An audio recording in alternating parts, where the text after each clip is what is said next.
Hello students, मैं कमल कुमार अपने इस YouTube channel value for time में आप सभी का स्वागत करता हूं। लास्ट लेक्चर में हमने कुछ जो डिविजिबिलिटी रूल्स हैं उनको हमने डिस्कस किया था।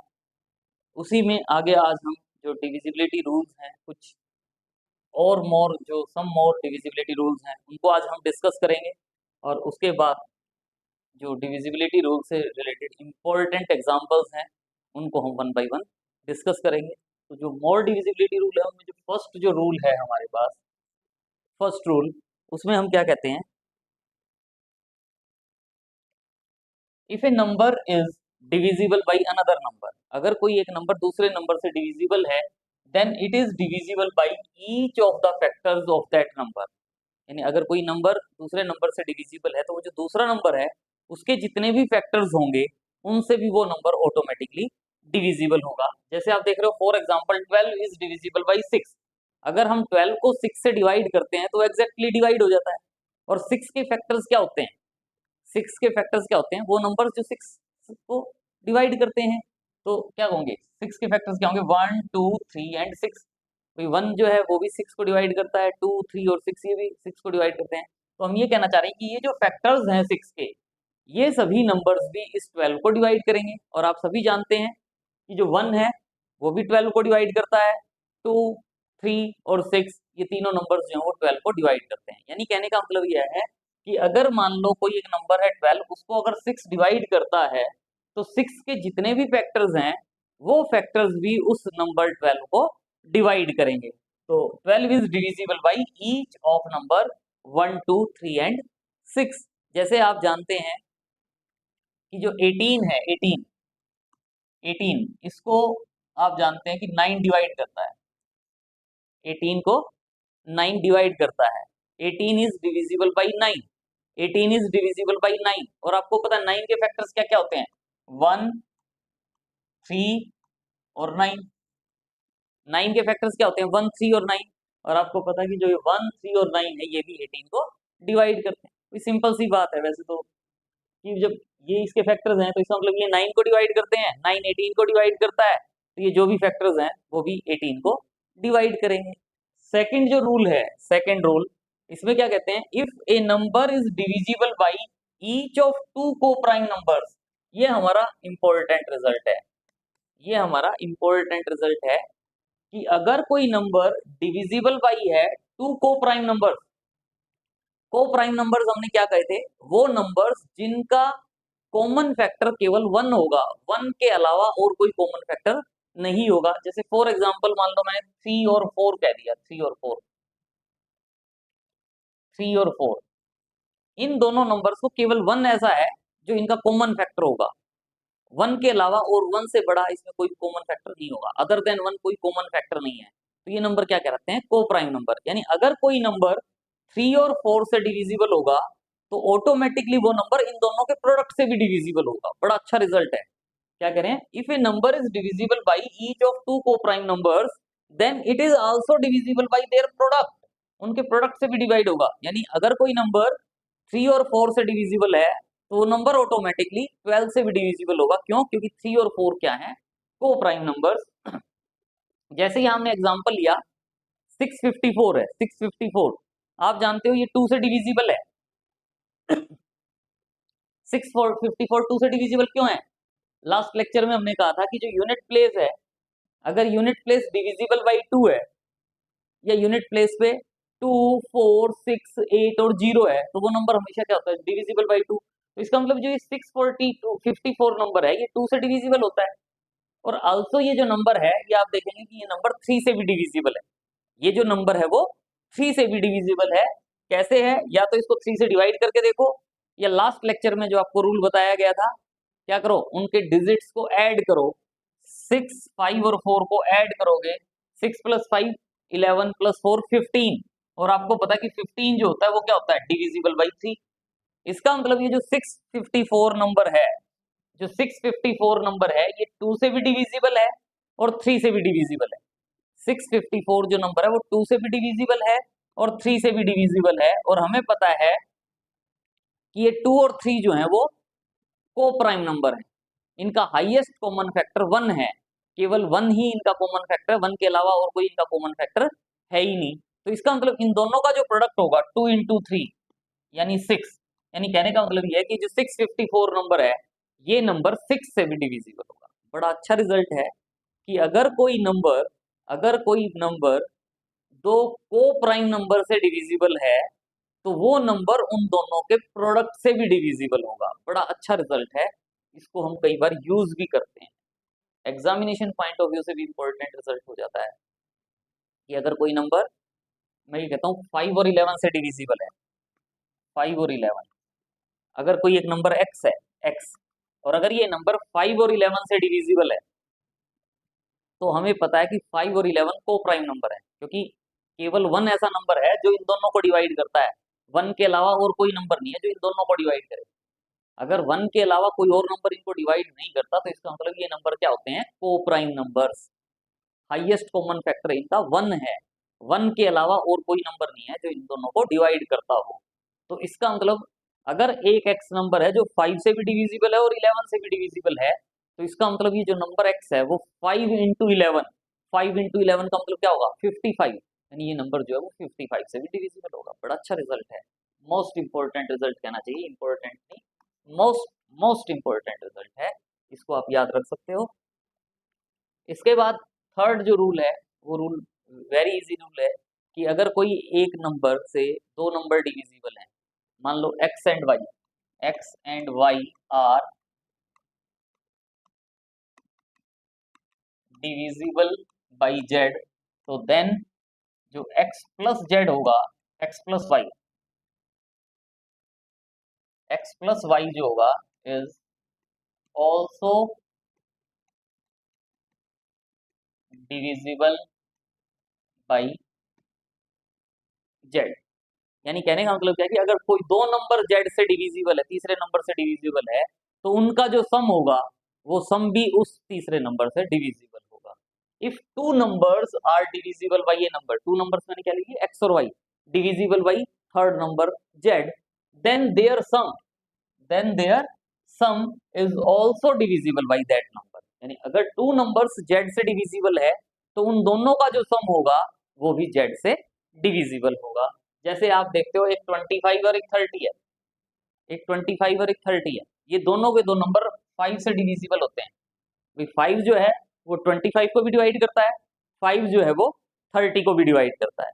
मतलब ये दो नंबर हैं 25 एंड 30 जो दोनों के दोनों किससे डिविजिबल हैं, 5 से।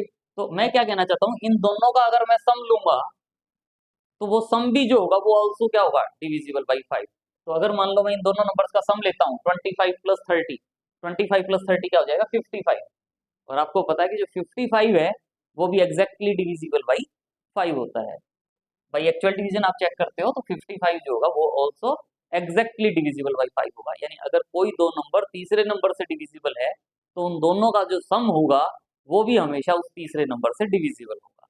इसी वे में सेम जो है वो फोर्थ रूल है, यहाँ हमने सम कहा था, अब हम कह रहे हैं डिफरेंस। यानी अगर two numbers divisible by Z है, अगर एक्स और वाई डिविजिबल बाई जेड है, तो एक्स माइनस वाई जो होगा, एक्स माइनस वाई उनका डिफरेंस वो भी क्या होगा, divisible by Z. Two numbers अगर डिविजिबल बाई जेड है तो उनका सम भी डिविजिबल बाई जेड होता है, उनका डिफरेंस भी डिविजिबल बाई जेड होता है। If two numbers are divisible by a given number then their difference is also divisible by that number. उनका जो डिफरेंस होगा वो भी डिविजिबल बाई दैट नंबर होगा। जैसे फॉर एग्जाम्पल आप देख रहे हो 39 और एक 27 है, ये दोनों के दोनों किससे डिविजिबल है, 3 से। 39 को 3 से डिवाइड करोगे डिवाइड हो जाएगा, 27 को 3 से डिवाइड करोगे डिवाइड हो जाएगा। तो ये दोनों नंबर 3 से डिविजिबल है। तो अगर मैं इन दोनों का डिफरेंस लेता हूँ, अगर मैं इन दोनों का डिफरेंस लेता हूँ 39 माइनस 27 फाइंड आउट करता हूँ, तो 39 माइनस 27 क्या होता है 12, और हमें पता है कि जो 12 है वो भी क्या होता है, डिविजिबल बाई 3। यानी अगर दो नंबर डिविजिबल बाई तीसरा नंबर है तो उन दोनों नंबर्स का जो डिफरेंस होगा वो डिफरेंस भी उस तीसरे नंबर से डिविजिबल होगा। बड़े इजी रूल हैं, डिविजिबिलिटी का कॉन्सेप्ट इजी है, अगर हम उसको कर लेते हैं तो हमें कोई प्रॉब्लम नहीं होती। अब जो हम क्वेश्चंस करने जा रहे हैं उन क्वेश्चंस में बड़ा मजा आएगा, लॉजिकली हम उन क्वेश्चंस को सॉल्व करेंगे।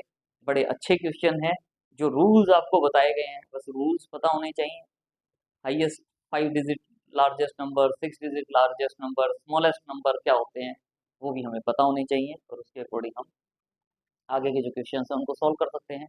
जैसे यहाँ आप देख रहे हो आज का हमारा जो फर्स्ट एग्जाम्पल है, इसमें क्या कहा गया है, राइट द स्मॉलेस्ट डिजिट। साथ में ध्यान रखना होता है इस टाइप के क्वेश्चन में, स्मॉलेस्ट कहा है या लार्जेस्ट कहा है, या अगर कुछ नहीं कहा तो उसमें हमारे पास 2-3 ऑप्शंस भी आंसर में आ जाती हैं कि भाई आंसर ये भी हो सकता है, ये भी हो सकता है, ये भी हो सकता है। लेकिन जब स्मॉलेस्ट का है तो एक होगा, लार्जेस्ट का आ जाएगा तो एक आंसर होगा, अदरवाइज 2-3 आंसर भी हमारे आ सकते हैं। Right the smallest digit in the blank space, ये जो ब्लैंक स्पेस है यहाँ क्या होगा कि 91876, मान लो ये x होता, 6x2 is so that the number found is completely divisible by 8, कि ये जो नंबर है ये डिविजिबल बाई 8 हो, तो ये जो ब्लैंक स्पेस है जहां मैं x कह रहा हूं ये क्या होगा। तो हम इस पूरे नंबर को डिवाइड ना करने लग जाएं 8 से, क्योंकि लास्ट लेक्चर में हमने कहा था कि अगर कोई नंबर डिविजिबल बाई 8 है तो क्या होता है, उसकी जो लास्ट 3 डिजिट्स हैं वो भी क्या होंगी, डिविजिबल बाई 8। तो इसका मतलब हमें पूरा नंबर चेक करने की जरूरत नहीं है, हमें केवल यहाँ से ये जो बनेगा ना 6x2, मुझे केवल इसको चेक करना है कि x की ऐसी क्या पॉसिबल वैल्यू होगी, और साथ में स्मॉलेस्ट भी चेक करना चाहेंगे कि ये जो नंबर आएगा ये नंबर क्या हो, डिविजिबल बाई 8। तो वही बात हम करें, लेट द रिक्वायर्ड डिजिट पर जो ब्लैंक स्पेस है उसको अगर हम x कह देते हैं, तो for a number is divisible by 8, अगर कोई नंबर डिविजिबल बाई 8 है तो कब होता है, then the number formed by its last 3 digits, इसकी जो लास्ट 3 डिजिट्स होगी वो क्या हो, शुड बी डिविजिबल बाई 8। यानी इसका मतलब 6x2 is divisible by 8, 6x2 is divisible by 8, और इसने साथ में ये कह दिया कि इसको डिवाइड कर करके देखो, तो आप इसमें अगर x की वैल्यू 3 पुट करोगे तो ये क्या हो जाएगा 632, और आप इसको चेक करोगे तो आपको मिलेगा कि हाँ ये नंबर डिविजिबल बाई 8 है। और अगर आप x के प्लेस पे 7 पुट करोगे तो 672, इसको अगर आप 8 से डिवाइड करके देखोगे तो ये 8 से डिविजिबल होगा, इनके अलावा और कोई पॉसिबिलिटी नहीं बनेगी। तो इसका मतलब x की जो वैल्यू है, यानी जो ब्लैंक स्पेस पे जो डिजिट आएगी वो या तो 3 आ सकती है या 7 आएगी, या तो 3 आ सकती है या 7 आएगी। तो कहने का मतलब क्या हुआ, हमें फाइंड आउट क्या करनी है, स्मॉलेस्ट डिजिट। तो स्मॉलेस्ट वैल्यू क्या हो जाएगी, स्मॉलेस्ट डिजिट वो क्या हो जाएगी 3। तो ये हमारे पास, क्योंकि 3 जो है वो लेस देन 7 होता है, तो स्मॉलेस्ट डिजिट 3 हो जाएगी। तो यहाँ जो पार्ट है इसने तो वैसे डायरेक्ट मेंशन कर दिया कि जी ये होगा, लेकिन आप जब सोल्व करके देखोगे तो आप यहाँ x की जो वैल्यू है, x की वैल्यू क्या पुट कर सकते हो, x की वैल्यू 0, 1, 2, 3, 4, 5 एंड सो ऑन 9 तक। x की वैल्यू 0 से 9 के बीच में पुट करोगे, 602, 602, 612, 622 एंड सो ऑन 692, इनमें से ऐसा कौन सा नंबर है जो डिविजिबल बाई 8 है। लेकिन अगर हम ऐसे अभी सबको भी डिवाइड करने लग जाएं तो भी टाइम कंज्यूमिंग हो जाएगा। तो हम थोड़ी सी और क्या ट्रिक सोच सकते हैं, उसके लिए आप देखें कि अगर मान लो मैं एक बार ये सोच लेता हूँ कि यहाँ 0 होता तो 602 हो जाएगा, ये मेरे पास 602, और मैं इसको 8 से डिवाइड करूंगा, मैं इसको 8 से डिवाइड करूंगा। अगर मैं इसको 8 से डिवाइड करता हूँ तो क्या बनता है, जो पैटर्न ना, इन सबको डिवाइड करने की बजाय अगर हम इस पैटर्न से सोचेंगे तो हम थोड़ा सा और इजीली कन्वीनियंटली सोच पाएंगे, एक साथ सभी नंबर के बारे में सोच पाएंगे।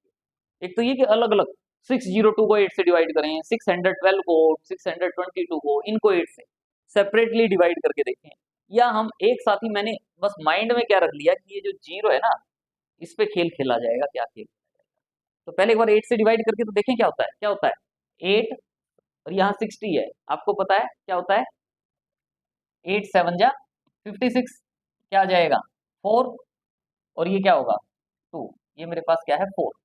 अब इस पे हमें काम स्टार्ट करना है सोचने का।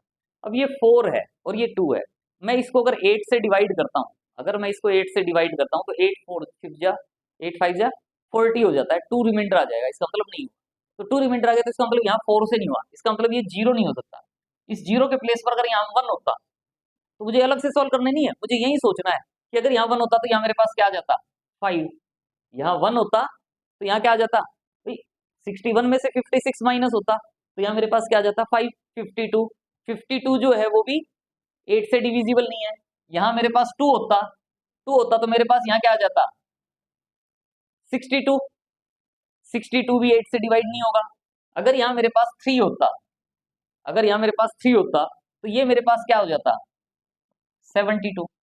8 9 जा क्या होता है 72। हाँ जी, इसका मतलब 632 कहो या x की वैल्यू 3 कहो, x की वैल्यू 3 हो सकती है।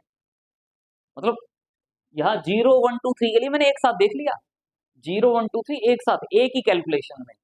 ये नहीं कि 6 1 2 को दोबारा से डिवाइड करके देखूं, 6 2 2 को दोबारा से डिवाइड करके देखूं। अब हम आ जाते हैं यहाँ 4 पुट करने से थोड़ा सा चेंज हो जाता है। तो मैं एक बार 6 4 2 को अगर सॉल्व करता हूँ 8 से अगर मैं 6 4 2 को सॉल्व करता हूँ तो 8 8 जा 64 हो जाता है। ये 0 आ गया मेरे पास और ये 2 आ गया। इसका मतलब क्या हुआ, इसका मतलब क्या हुआ कि अगर यहाँ मैं 4 लिख रहा हूँ तो 0 2 आता है, रिमाइंडर 2 आ गया। तो इसका मतलब 4 लिखने से बात नहीं बनी। अगर मेरे पास यहाँ 5 होता तो मेरे पास क्या रिमाइंडर बच जाता, 5 होता तो हमें से तो 12 रहता, लेकिन 12 को 8 से डिवाइड करता तो 4 रिमाइंडर आ जाता। इसका मतलब 5 भी नहीं हो सकता। क्या यहाँ 6 हो सकता है? अगर यहाँ 6 होता तो यहाँ मेरे पास क्या हो जाता 22। अगर मेरे पास यहाँ 7 होता 7 तो यहाँ मेरे पास क्या हो जाता 32 और 8 4 जा क्या होता है 32। हाँ जी, इसका मतलब 7 भी हो सकता है, यानी 672, यानी x की वैल्यू 7 भी हो सकती है। क्या x की वैल्यू 8 हो सकती है? अगर यहाँ 8 होता तो 82 में से 4 वाला पार्ट माइनस होता तो ये मेरे पास 42 हो जाता। तो 42 जो है वो भी नहीं होगा। फिर अगर यहाँ 9 कहता मैं 9 9 में यहाँ मेरे पास क्या हो जाता 52, यहाँ मेरे पास क्या हो जाता 52 और 52 भी 8 से डिविजिबल नहीं है। इसका मतलब 8 और 9 में से भी नहीं हो सकता। तो इसका मतलब मेरे पास 2 पॉसिबिलिटीज आएंगी 3 और 7। हम इसको थोड़ा सा कैसे अपने माइंड को शार्प करना है कि हम ऐसी कौन से ट्रिक यूज करें जिससे हम इसको इजीली सॉल्व कर सकते हो।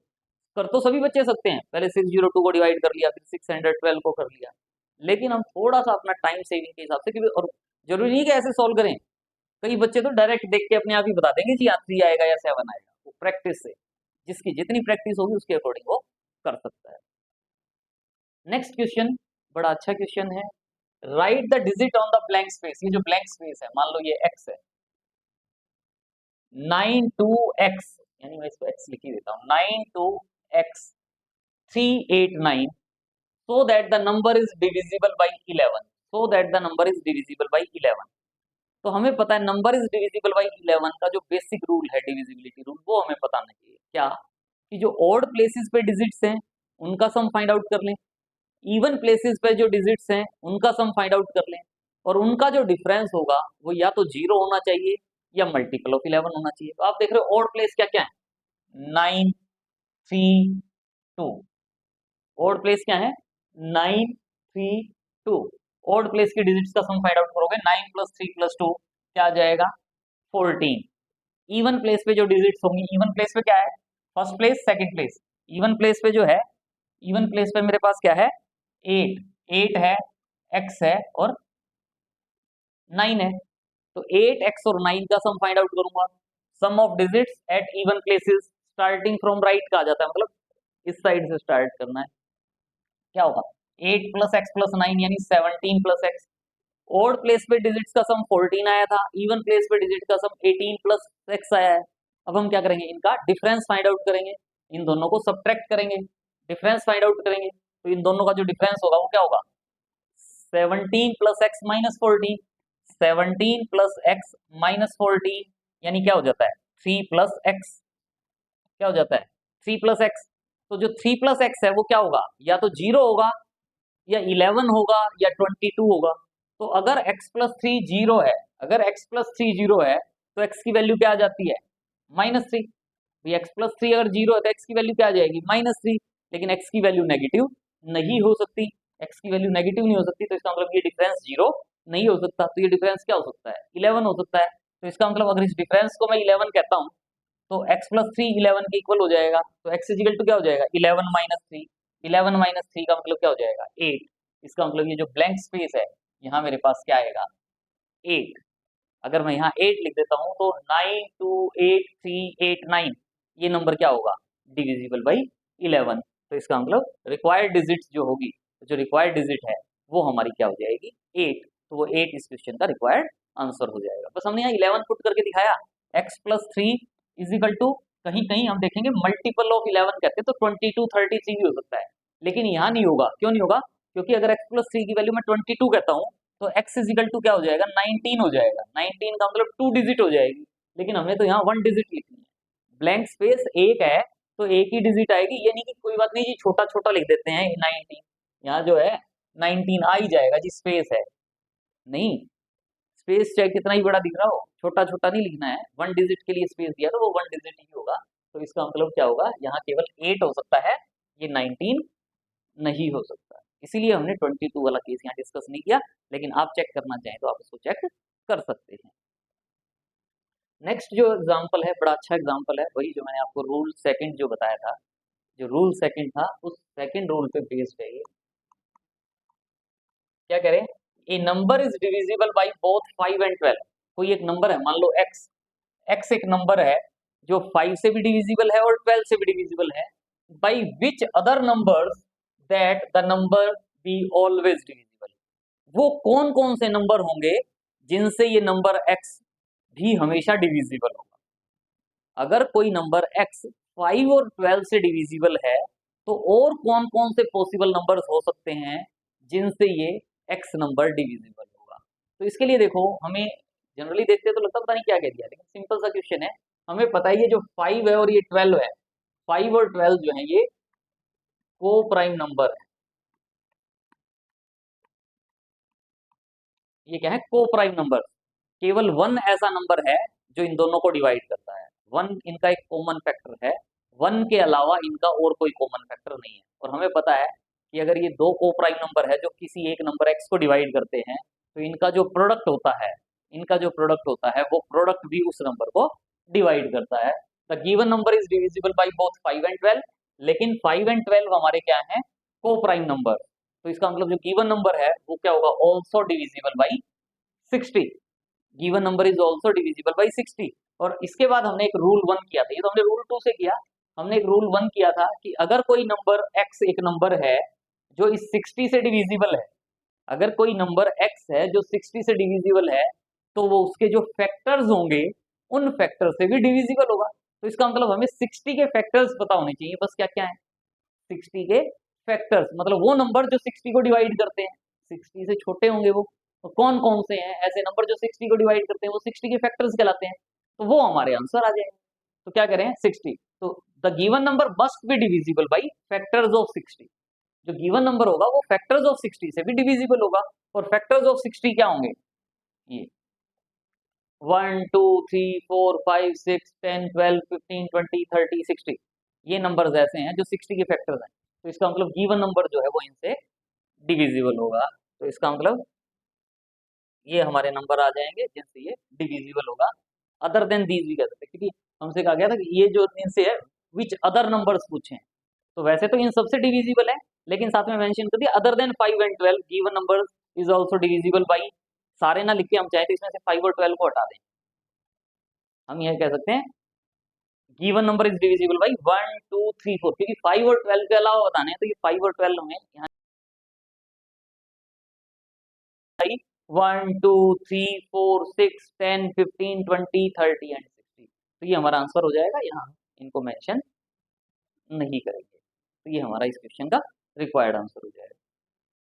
नेक्स्ट क्वेश्चन है विच लिस्ट नंबर, लिस्ट मतलब छोटे से छोटा कम से कम number should be subtracted from 1000। 1000 में से सबसे छोटा नंबर क्या सब्ट्रैक्ट करें कि 30 जो है डिवाइड द डिफरेंस एग्जैक्टली, 30 जो उस नंबर को डिवाइड कर दे। तो ये सिंपल सा बात है कि जो 1000 है, 1000 इसको हम 30 से डिवाइड करके देख लें, जो रिमाइंडर आएगा वो रिमाइंडर सबसे छोटा नंबर हो जाएगा जो इसमें से हम माइनस करें, क्योंकि नंबर डिविजिबल कब होगा, जब रिमाइंडर ना आए। तो जो रिमाइंडर आएगा उस रिमाइंडर को ही इसमें से माइनस कर देते हैं, तो वो नंबर एग्जैक्टली डिविजिबल बाई 30 हो जाएगा। तो आपको पता है 30 है, ये 100 है, तो 30 चीजा 90, क्या रह जाएगा डिफरेंस 10, जीरो है, जीरो और यहाँ लेंगे तो 13, 30 चीजा 90, तो 10 आ जाएगा मेरे पास। इसका मतलब मेरा इस क्वेश्चन का आंसर क्या आ गया, 10। यानी इस 1000 में से अगर मैं 10 को माइनस कर दूंगा तो वो जो नंबर रहेगा वो नंबर ऑटोमेटिकली क्या होगा, डिविजिबल बाई 30, यही कहा गया है। तो dividing 1000 by 30 we get quotient जो है वो 30 आ जाएगा, ये कोशेंट होता है। कोशेंट, कोशेंट क्या आ जाएगा 30, हालांकि कोशेंट में हमारा कोई इंटरेस्ट नहीं है, हमारा इंटरेस्ट है रिमाइंडर में कि रिमाइंडर क्या है 10, रिमाइंडर क्या है 10। तो इसका मतलब नंबर क्या हो जाएगा 1000 में से 10 माइनस कर दो, 1000 में से 10 माइनस करोगे तो क्या हो जाएगा 990। तो 990 ऐसा नंबर होगा जो एग्जैक्टली डिविजिबल बाई 30 होगा। क्यों? क्योंकि यहाँ अगर मैं 990 लिखता तो 10 मैंने कम कर दिया, जो यहाँ 10 एक्स्ट्रा आ रहा था वो तो मैंने कम कर दिया, तो 990 जो होगा वो ऑटोमेटिकली डिविजिबल बाई 30 हो जाएगा। तो इसका मतलब 10 should be subtracted from 1000 so that 30 divides the difference exactly। Difference का मतलब 1000 माइनस 10, 1000 और 10 का जो डिफरेंस आया उसको एग्जैक्टली डिवाइड करेगा। तो 10 हमारा इस क्वेश्चन का रिक्वायर्ड आंसर हो जाएगा कि अगर हम गिवन नंबर में से 10 माइनस कर देते हैं तो जो रिजल्टिंग नंबर आएगा वो नंबर एग्जैक्टली डिविजिबल बाई क्या होगा 30। इसी से रिलेटेड इसी टाइप के हमारे अच्छे अच्छे क्वेश्चन हैं, इंटरेस्टिंग क्वेश्चन हैं। क्या कहा गया है, what least number should be added. ध्यान दें, सब्ट्रैक्ट करने की बात की थी ना, तो रिमाइंडर जो आया था वो सब्ट्रैक्ट कर दिया था, लेकिन अब यहाँ क्या कह रहे हैं कि क्या नंबर इसमें हम ऐड करें 2010 में, 2010 में क्या नंबर मैं ऐड करूं, वहां सब्ट्रैक्ट करने की बात थी, यहाँ ऐड करने की बात है। To obtain a number which is completely divisible by 19। काम तो वैसे ही करना है लेकिन लास्ट का पॉइंट थोड़ा सा चेंज हो जाएगा और वो लॉजिक अभी आपको बता दिया जाएगा। 19 से डिवाइड करना है ना एग्जैक्टली, तो 19 से मैं इसको अगर डिवाइड करके देखता हूँ तो क्या होता है 19 वन जा 19, 1 1 और 1 11 हो जाएगा। 11 जो 19 से डिवाइड नहीं होता तो यहाँ जीरो पुट करेंगे और यहाँ वाली जो जीरो है इसको यहाँ ले लेंगे हम। अब हमें पता है 19 5 जा 19 5 जा क्या होता है 95, क्या रह जाएगा 15, 15 रिमाइंडर आ गया। ध्यान दें, अगर हमें सब्ट्रैक्ट करने के लिए कहा जाता तो हम इसमें से 15 को सब्ट्रैक्ट कर देते, लेकिन अब ऐड करने के लिए कहा गया है कि भाई मैं इस 2010 में क्या ऐड करूं कि number exactly divisible by, number exactly divisible by क्या हो जाए 19। तो इसका मतलब क्या है कि मुझे यहाँ इसमें ऐड करना था, तो मैं, मेरा क्वेश्चन ये बन गया इसमें मैं क्या ऐड करूं, जो रिमाइंडर है इसमें क्या ऐड कर दूं कि ये डिवाइड हो जाता है इस 19 से। तो क्या ऐड करना होगा, जो इन दोनों का डिफरेंस होगा 19 और 15 का जो डिफरेंस होगा 4। यानी अगर मैं इसमें, अगर मैं यहाँ 4 ऐड कर देता हूँ, मतलब यहाँ 4 ऐड कर देता हूँ तो ये 4 एक्स्ट्रा हो जाता और ये 4 एक्स्ट्रा हो जाता तो ये 19 हो जाता और 19 1 जा 19 तो हो गया 19 6 या 114 वाला पार्ट हो जाता।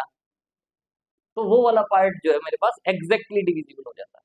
मतलब जब सब्ट्रैक्ट करने की बात की जाती है, जब सब्ट्रैक्ट करने की बात की जाती है तो जो रिमाइंडर आता है वो सब्ट्रैक्ट कर देते हैं, लेकिन जब ऐड करने की बात की जाती है तो जो रिमाइंडर होता है ना, हम ये जो डिवाइजर है, डिवाइजर और ये जो रिमाइंडर है, डिवाइजर और रिमाइंडर का जो डिफरेंस आता है, डिवाइजर और रिमाइंडर का जो डिफरेंस आता है वो ऐड करते हैं ताकि नंबर एग्जैक्टली डिविजिबल हो जाए डिवाइजर। सब्ट्रैक्ट करना है तो डायरेक्ट कर देंगे, ऐड करना है तो क्या ऐड करेंगे डिवाइजर माइनस रिमाइंडर, ऐड क्या करेंगे डिवाइजर माइनस रिमाइंडर। तो यही कर रहे हैं, डिवाइडिंग 2010 बाई 19। अगर डिवाइड करते हो तो कोशेंट आपके पास कितना आता है 105 और रिमाइंडर क्या आता है 15, रिमाइंडर क्या आता है 15। तो जो नंबर होगा रिक्वायर्ड नंबर क्या होगा divisor minus remainder, divisor minus remainder यानी 19 माइनस 15 यानी 4। इसका मतलब 4 मेरा रिक्वायर्ड आंसर आ जाता है कि 4 should be added to 2010। 4 required answer क्या आ जाएगा 4, 4 should be added to 2010 to obtain the number is completely divisible by 19। वो जो नंबर है वो नंबर completely divisible by 19 हो। तो इसको आप ध्यान रखेंगे। इसी से रिलेटेड कुछ क्वेश्चन हम और भी करेंगे। हम क्या करें, find a natural number nearest to 8485। 8485 के आसपास कोई नंबर, ना ऐड करने के लिए कहा ना सब्ट्रैक्ट करने के लिए कहा। 8485 के number which is completely divisible by 75, which is completely divisible by 75। तो आप क्या करोगे सीधा सा 8485 इसको आप 75 से डिवाइड करो, 75 से डिवाइड करो क्या होगा 75 बन जा 75 क्या आएगा 9 8 9 और 8 98 हो जाएगा, फिर 75 बन जा 75 75 बन जा, 75 क्या रहेगा हमारे पास 23, और यहाँ से 5, और 75 थ्री जा अगर आप करते हो 75 थ्री जा 225 होता है, यानी 10 आ गया। तो इसके नजदीक नंबर बताना था, तो अगर मैं इसमें से 8485 में से 10 माइनस कर दूं तो क्या होगा 8475। ये ऐसा नंबर हो जाएगा जो 75 से डिविजिबल हो, तो वो हमारा आंसर आ जाएगा। तो अगर हम 8485 को 75 से डिवाइड करते हैं तो हमारे पास जो रिमाइंडर आएगा वो 10 आएगा, रिमाइंडर 10 आएगा, रिमाइंडर 10 आएगा। तो 8485 में से 10 माइनस कर देता हूँ तो 8475 जो नंबर है वो नंबर क्या हो जाएगा exactly divisible by 75, exactly divisible by 75। ध्यान दें यहाँ 10 आया है मेरे पास रिमाइंडर, तो मैंने इसमें इसको 10 को माइनस करने की कह दी। लेकिन अगर मान लो इसी क्वेश्चन में मेरे पास रिमाइंडर आता 60, अगर मेरे पास इसमें रिमाइंडर आता 60 तो मैं इसको 60 माइनस करने की नहीं कहता, क्योंकि अगर मैं 60 माइनस करता हूं तो 8485 में से 8485 में से 60 माइनस करता हूं तो क्या हो जाता 5284, ये नंबर हो जाता। क्योंकि मैंने पहले ही कहा है कि इस क्वेश्चन में ना सब्ट्रैक्ट करने के लिए कहा ना ऐड करने के लिए कहा, लेकिन मैं अगर क्योंकि मुझे इसके नजदीक फाइंड आउट करना है, इसके आसपास, तो ये 75 और ये 60 है, मुझे इनका डिफरेंस पता है, डिवाइजर माइनस रिमाइंडर, यानी 75 माइनस 60, 75 माइनस 60 अगर फाइंड आउट करूंगा तो 15, ये मैं ऐड करूंगा, 15 में ऐड करूंगा, वही सब्ट्रैक्ट करूंगा तो मेरे पास ये नंबर आया।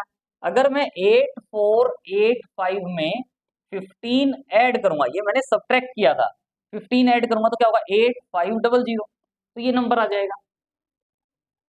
तो इसका मतलब जब ये नंबर आएगा तो ये नंबर इसके नजदीक है, ये नंबर इसके नजदीक है, ये नंबर हो जाता है नजदीक। हालांकि जो पहले हमने क्वेश्चन किया उसका आंसर तो वही आएगा सब्ट्रैक्ट करके, लेकिन अगर बाई चांस कोई क्वेश्चन ऐसा दे दिया जाता है कि यहाँ रिमाइंडर इसके आसपास आ जाता है तो हमें वो ऐड भी करना पड़ सकता है, और ऐड करके भी आंसर आ जाएगा। अभी हमने ये वाला काम नहीं करना, अगर ये 60 आ जाता तो हमें करना था, लेकिन अभी नहीं करना, हमें 10 आ गया तो हमारा क्वेश्चन कंप्लीट है। Next is find the greatest 6 digit number which is exactly divisible by 83। Greatest 6 digit number, वैसे हमें पता लार्जेस्ट 6 डिजिट नंबर क्या होता है, लार्जेस्ट 6 डिजिट नंबर 996 टाइम्स। अब हमारा क्वेश्चन क्या बन गया कि हमें क्या क्या कि एक ऐसा 6 डिजिट नंबर फाइंड आउट करो जो 83 से एग्जैक्टली डिविजिबल हो। तो या तो मैं ढूंढना स्टार्ट करूंगी 83 से डिविजिबल कौन कौन से नंबर है, उनमें 6 डिजिट ग्रेटेस्ट नंबर क्या है, या क्या बनता है कि ये जो 6 डिजिट ग्रेटेस्ट नंबर है मैं इसको 83 से डिवाइड करके जो रिमाइंडर आएगा वो रिमाइंडर इसमें से माइनस कर दूं। तो ये जो 9 डिजिट नंबर है 9996 टाइम्स, इसको मैं 83 से डिवाइड कर दूं, जो रिमाइंडर आएगा वो इसमें से माइनस कर दूं तो वो रिक्वायर्ड रिजल्ट आ जाएगा। तो क्या होगा 83 बन जा, 83 क्या आ जाएगा 619, 83 टू जा 1663, फिर 939 नहीं जाएगा तो 0 आ जाएगी, एक और 9 लेंगे 4 पे जाएगा ये, 4 टू जा 4 3 जा 12, 132 133, क्या होगा 679, और फिर 8 8 जा 64 होता है, 8 से 3 8 जा 24, 2 64 और 2 66, 15 आ जाएगा रिमाइंडर। तो इसका मतलब ये जो 9 डिजिट लार्जेस्ट नंबर था उसमें से अगर मैं 15 माइनस कर दूं तो ऐसा लार्जेस्ट 6 डिजिट नंबर आ जाएगा जो एग्जैक्टली डिविजिबल बाई 83 होगा। तो ग्रेटेस्ट 6 डिजिट नंबर 6 टाइम्स 9, इस 6 टाइम्स 9 को 83 से डिवाइड करो, 83 से डिवाइड करोगे तो रिमाइंडर क्या आ जाएगा 15। तो जो रिक्वायर्ड नंबर होगा मतलब लार्जेस्ट 6 डिजिट नंबर जो डिविजिबल बाई 83 होगा वो क्या होगा 6 टाइम्स 9 में से 15 माइनस कर दो, क्या आ जाएगा 999984, 999984, ये हमारा 6 डिजिट लार्जेस्ट नंबर है जो एग्जैक्टली डिविजिबल बाई 83 है, ये एग्जैक्टली डिविजिबल बाई 83 है। नेक्स्ट क्वेश्चन इसी वे में है, सेम पैटर्न पे हमारे पास, find the least 6 digit number, वो था ग्रेटेस्ट 6 डिजिट नंबर, ये है लिस्ट। तो स्मॉलेस्ट 6 डिजिट नंबर क्या होता है, 1 के बाद आप 5 जीरोस लगा दें, तो ये 6 डिजिट स्मॉलेस्ट नंबर है। पहले में क्या था, 6 डिजिट्स ग्रेटेस्ट नंबर था, तो उसमें से हमने माइनस किया था रिमाइंडर। लेकिन हम ये कह रहे हैं कि this is exactly divisible by 75। अगर मान लो मैं इसमें ये कह देता कि इसमें से मैं रिमाइंडर माइनस कर दूं, अगर मैं इसमें से रिमाइंडर माइनस करूंगा, अगर मैं इसमें रिमाइंडर माइनस करूंगा तो वो तो 5 डिजिट नंबर हो जाएगा। हमें फाइंड आउट करना है 6 डिजिट नंबर। तो इसका मतलब क्वेश्चन क्या बन गया कि इसमें मैं क्या ऐड करूं, स्मॉलेस्ट नंबर, इसमें मैं स्मॉलेस्ट नंबर क्या ऐड करूं कि वो नंबर एग्जैक्टली डिविजिबल बाई 75 हो जाए। तो क्या करते हैं, 75 से 6 डिजिट स्मॉलेस्ट नंबर को डिवाइड करके देखते हैं क्या होगा। 75 बन जाए 75, 25 हो जाएगा, 0 हो जाएगा, और फिर 75 3 जा 225, फिर 25, फिर एक 0 और, फिर 3 जा 225, फिर 25, लास्ट 0, 3 से 225, क्या आ गया 25 आ गया रिमाइंडर। लेकिन सब्ट्रैक्ट, अगर मैं ये 25 उसमें से सब्ट्रैक्ट करने की बात कर दूं तो 5 डिजिट नंबर हो जाएगा। हमें smallest 6 digit number find out करना, तो इसका मतलब ऐड करना पड़ेगा। और वो क्या ऐड करना पड़ेगा, divisor minus remainder, divisor minus remainder, यानी 75 माइनस 25, और 75 माइनस 25 का मतलब 50। जो 6 डिजिट नंबर है इसमें मुझे 50 ऐड करना पड़ेगा और वो मेरा रिक्वायर्ड आंसर हो जाएगा। लिखने के लिए इसी वे में लिखना है, स्मॉलेस्ट 6 डिजिट नंबर 1 और उसके बाद 5 जीरो। तो 75 से इस नंबर को डिवाइड करेंगे तो कोशेंट क्या आएगा 1333 और रिमाइंडर क्या आएगा 25। तो जो रिक्वायर्ड नंबर है 6 digit smallest number exactly divisible by 75, वो क्या होगा, इसमें आपने 25 माइनस कर दिया, 75 ऐड कर दिया, तो वो क्या हो जाएगा, ये हमारा रिक्वायर्ड 6 डिजिट नंबर है। Next question, on dividing A number by 68, अगर हम किसी नंबर को 68 से डिवाइड करते हैं तो 269 क्या है कोशेंट, और रिमाइंडर क्या है 0। तो अभी तक मैं इसी यहाँ तक की बात करता हूँ। कोई एक नंबर है जिसको 68 से डिवाइड करते हैं और कोशेंट क्या है 269 और रिमाइंडर 0, तो वो नंबर फाइंड आउट कर सकते हो। डिवाइजर भी दे दिया, कोशेंट भी दे दिया, रिमाइंडर भी दे दिया, हमें पता है formula, dividend is equal to क्या होता है, divisor into quotient plus remainder, तो वो नंबर फाइंड आउट कर सकता हूँ। Let x be the number which is divided by 68 so that quotient क्या है 269 और रिमाइंडर क्या है 0। तो इसका मतलब क्या हुआ, नंबर जो है एक्स वो क्या होगा, divisor into quotient plus remainder. Divisor क्या है 68, कोशेंट क्या है 269 प्लस रिमाइंडर क्या है 0, इनको मल्टीप्लाई करोगे तो ये वैल्यू आ जाएगी। तो ये ऐसा नंबर है जिसको 68 से डिवाइड करेंगे तो रिमाइंडर 0 आएगा। अब क्वेश्चन में क्या कहा है, what will be the remainder when the same number is divided by 67, यानी ये जो नंबर है, ये जो नंबर है 18292, इसको आप 67 से डिवाइड कर दो, करना आता है डिवाइड, और रिमाइंडर क्या आएगा 1। जब इसको 67 से डिवाइड करोगे तो रिमाइंडर क्या आ जाएगा 1, वो आपका आंसर हो जाएगा। या तो आप इस नंबर को 67 से डिवाइड करो, पहले इनको मल्टीप्लाई किया फिर 67 से डिवाइड किया। जब ये मुझे 68 और 67 दिए हैं तो ये देखो मेरे पास x इक्वल टू क्या है 68 इंटू 269 है ना, 68 इंटू 269 है, मुझे किससे डिवाइड करना है 67 से, 67 से। तो मैं इस 68 को क्या लिख सकता हूँ 67 प्लस 1 इंटू 269, 269। अब ये क्या हो गया मेरे पास 67 इंटू 269 प्लस क्या रह गया 269। तो इसका मतलब केवल क्या हुआ कि ये जो 269 है ना, इस 269 को इस 67 से डिवाइड कर दूं और रिमाइंडर फाइंड आउट कर दूं, इस पूरे को डिवाइड करने के लिए। या आप देख रहे हो इसको मैं क्या लिख सकता हूँ 67 इंटू 269 तो है ही, प्लस इसको मैं क्या लिख सकता हूँ 67 इंटू 4, 67 इंटू 4, 67 इंटू 4 अगर करोगे तो 268 होगा प्लस 1। इसका मतलब यहां से यहां तक का जो नंबर है ये तो 67 से डिवाइड हो गया, ये तो क्या हो गया 67 इंटू 273, इन दोनों को ऐड करोगे प्लस 1, तो इसका मतलब ये 1 मेरा क्या हो गया रिमाइंडर, तो 1 हमारा आंसर आ जाएगा। तो इस पैटर्न से भी हम सॉल्व कर सकते हैं। डिफरेंट ट्रिक्स से सॉल्व करने की ट्राई करें ताकि मैथ्स इजी लगे। मैथ्स बिल्कुल इजी है, बस हमारा बेसिक स्ट्रांग होना चाहिए। बेसिक पे ध्यान दें, क्वेश्चंस का मीनिंग क्या है उस मीनिंग को क्लियर करें और उसके अकॉर्डिंग क्वेश्चंस को सिंप्लीफाई करें। Next question most important question है। क्या कहा गया है? When a number is divided by 13 remainder is 11। अगर किसी नंबर को 13 से डिवाइड करते हैं तो रिमाइंडर 11 है, और रिमाइंडर 11 है तो मान लो कुछ ना कुछ कोशेंट होगा। मान लो p क्या है? कोशेंट। यानी किसी नंबर को 13 से डिवाइड किया, p कोशेंट आ गया और 11 रिमाइंडर आ गया, तो नंबर क्या होगा? नंबर क्या होता है? Divisor into quotient plus remainder. तो let x be the required number. तो जो अकॉर्डिंग टू कंडीशन है उसके according x is equal to क्या हो जाएगा? 13p plus 11। x is equal to x को क्या करें? 13 से डिवाइड करते हैं तो रिमाइंडर 11 है, और अगर p कोशेंट है तो x इज इक्वल टू क्या हो जाएगा? 13p plus 11।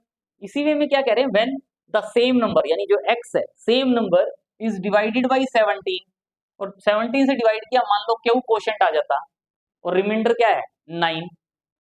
17 से डिवाइड किया, क्यू कोशेंट है और रिमाइंडर 9 है, तो नंबर क्या हो जाएगा? 17 क्यू प्लस 9। तो जो नंबर है वो क्या हो जाएगा? 17 क्यू प्लस 9। कहता है find the number. Number find out करो कि नंबर क्या होगा। Find the number. तो इसके लिए देखो, एक तो x की वैल्यू क्या है? 13p प्लस 11, और एक x की वैल्यू क्या है? 17 क्यू प्लस 11 9। और ये दोनों नंबर क्या है? सेम है। सेम है तो हम इन दोनों को इक्वल लिख सकते हैं। p और q क्या है? कोशेंट्स हैं, इंटीजर्स भी। कोशेंट्स कह दिया इसने। कोशेंट्स का मतलब वैल्यू जो आएगी वो हमारे पास इंटीजर्स भी कह सकते हो, 1 2 3 4 5 6, जीरो भी आ जाता है किसी किसी क्वेश्चन में। तो ये जो नंबर है 13p plus 11, 13p plus 11 is equal to 17 q plus 9 है। प्लस का 13p है, राइट साइड में जाएगा तो माइनस का 13p हो जाएगा। 19 क्यू माइनस 13p, प्लस का 9 है, माइनस का 9 हो जाएगा 11 माइनस 9 यानी 2। तो ये मेरे पास ये इक्वेशन आ गई, 17 q minus 13p is equal to 2।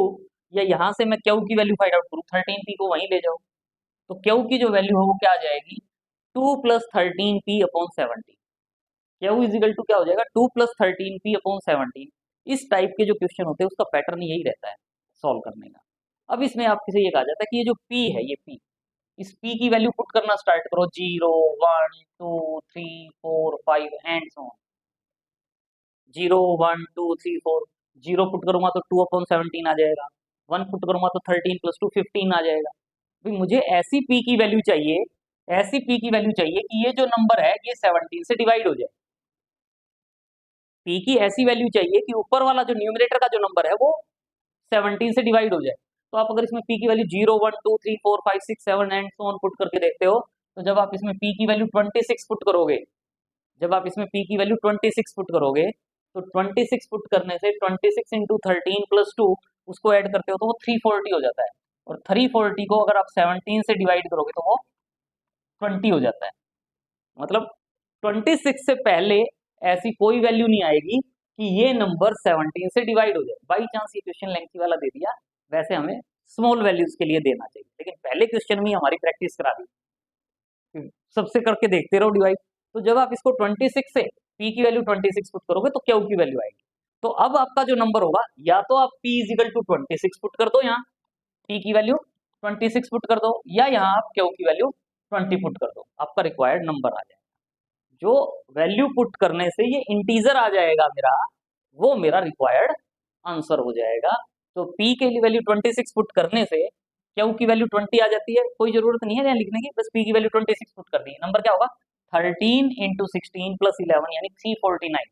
अगर यहाँ 20 पुट करते तो भी 349 आएगा, दोनों में से किसी एक की वैल्यू। मेथड क्या कहता है? क्यू की वैल्यू p में फाइंड आउट कर लो या p की वैल्यू क्यू में फाइंड आउट कर लो, एक की वैल्यू पुट करते जाओ जब तक करते जाओ जब तक दूसरा इंटीजर ना आ जाए, और जैसे ही इंटीजर आ जाएगा हमारा क्वेश्चन खत्म हो जाएगा। तो एक मेथड तो ये बनता है कि 0 1 2 3 4 पुट करो।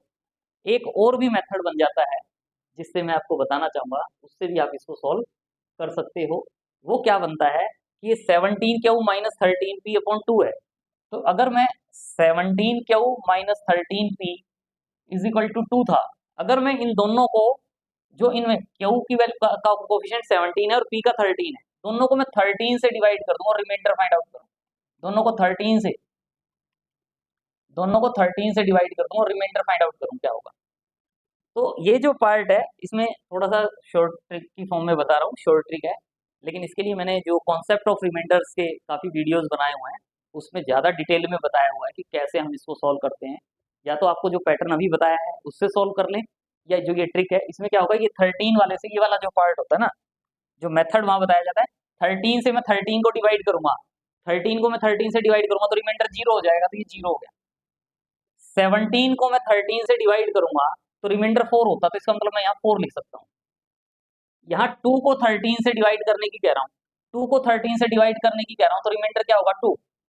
अब मेरा क्वेश्चन क्या बन गया, 4 क्यू है, 4 क्यू को मैं 13 से डिवाइड करूंगा, 4 क्यू को मैं अगर 13 से डिवाइड करूंगा तो रिमाइंडर 2 आना चाहिए। पहले वाले में मुझे यहाँ वैल्यूज पुट करनी है, पी की वैल्यू 1 2 3 4, फिर ये देखना कि क्या ये जो नंबर आएगा वो 17 से डिविजिबल है। अब मुझे क्या करना है, 4 क्यू को 13 से डिवाइड करना है और रिमाइंडर 0 आना चाहिए। मैं यहाँ क्यू की वैल्यू पुट करूंगा 0, 0 पुट करूंगा तो रिमाइंडर 0 आ जाएगा, 2 चाहिए। क्यू की वैल्यू 1 पुट करूंगा तो 4 को 13 से डिवाइड करूंगा तो 4 हो जाएगा। क्यू की वैल्यू 2 पुट करता हूँ तो 4 इंटू टी 2 8 हो जाएगा। अगर मैं q is equal to 20 put करता हूँ, क्यू की वैल्यू 20 पुट करता हूँ तो क्या हो जाता है, 4 इंटू 20 80, और 80 को अगर मैं 13 से डिवाइड करता हूँ, 80 को अगर मैं 13 से डिवाइड करता हूँ तो रिमाइंडर क्या आ जाएगा 2। इसका मतलब क्यू की वैल्यू क्या आ जाएगी 20, और क्यू की वैल्यू 20 आ गई तो या तो यहीं पुट करके आंसर फाइंड आउट कर लो, या इसमें आप क्यू की वैल्यू 20 पुट करोगे, क्यू की वैल्यू 20 पुट करोगे तो पी की वैल्यू 26 आ जाएगी। तो एक तो मेथड जो पहले बताया गया पी की वैल्यू 0 1 2 3 पुट करो, 26 तक पुट करना पड़ेगा। एक जो ये पैटर्न है, इस पैटर्न से आप भी आप इस क्वेश्चन को सॉल्व कर सकते हो, क्योंकि हमारा इंटरेस्ट पी और क्यू की वैल्यू फाइंड आउट करना क्या होगी। ये नहीं कि 0 1 2 3 26 तक सारी पुट करके दिखाएंगे कि जी अभी भी नहीं हुआ, अभी भी नहीं हुआ, देखो अब 26 पुट कर दिया तो हो गया। नो, डायरेक्ट भी कह सकते हो कि पी की वैल्यू 26 पुट कर रहा हूं तो आ गया। तो हमें बेस क्लियर होना चाहिए और कोई चिंता की बात नहीं है, इजीली आप कर लोगे, स्टेप बाय स्टेप हम चलते रहेंगे। और ऐसे ही हमारा जो टॉपिक है नंबर्स का जो है कंप्लीट होता है। कमेंट बॉक्स में ज़रूर मेंशन करें कि आपको ये लेक्चर वीडियो कैसा लगा, ज़रूर बताएं। इनमें से जो क्वेश्चंस हैं कौन से क्वेश्चन में ज़्यादा मज़ा आया। सब्सक्राइब तो आई थिंक कर ही लिया होगा आपको, तो नहीं किया तो प्लीज़ सब्सक्राइब करें, शेयर करें अपने फ्रेंड सर्कल में, क्योंकि ये जो टॉपिक है हमारे, ये टॉपिक ऐसे हैं, जरूरी नहीं है कि बच्चे के सब्जेक्ट में हो तभी उसको करने की जरूरत है। अगर सब्जेक्ट में नहीं है तो भी कर सकता है, क्योंकि बच्चा जो है कभी ना कभी वो कम्पिटिटिव एग्जाम जरूर देगा, और उसी के अकॉर्डिंग अगर हम तैयारी करते रहते हैं तो हमें कोई प्रॉब्लम नहीं होती, पहले से ही तैयारी स्टार्ट हो जाएगी। तो सभी कोई भी बच्चा हो वो कम्पिटिटिव एग्जाम देता है तो उसमें मैथ्स में बेसिक्स नंबर सिस्टम से रिलेटेड ही हमारे क्वेश्चन आते हैं, तो उन्हीं को हम डिस्कस कर रहे हैं। तो कोई भी बच्चा इनको कर सकता है, देख सकता है। तो जितना शेयर कर सकते हो उतना शेयर करें, जितना अपने फ्रेंड सर्कल में इसको सब्सक्राइब करने के लिए आप उनको मोटिवेट कर सकते हैं, सब्सक्राइब करें। Thanks for watching, see you.